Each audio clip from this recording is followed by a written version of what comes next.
বরফ শীতল কোনো এক রাতে এক ধনী ব্যক্তির ঘরের সামনে একজন বৃদ্ধ লোককে দেখতে পেলেন। তিনি বৃদ্ধ লোককে জিজ্ঞেস করলেন, এত ঠান্ডার মধ্যে আপনি কিভাবে এখানে আছেন? আপনার গায়ে তো কোনো গরম কাপড় নেই। বৃদ্ধ লোকটি উত্তর দিল, আমার গরম কাপড়ের প্রয়োজন নেই, কারণ এভাবেই আমি নিজেকে মানিয়ে নিয়েছি।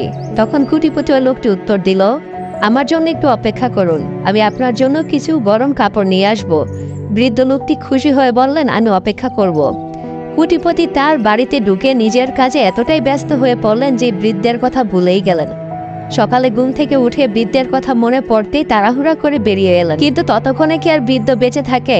সে মরে বরফ হয়ে জমে গিয়েছিল। লোকটি বৃদ্ধ লোকের কাছে গেল। বৃদ্ধ লোকের কাছে একটি চিরকুট পেল।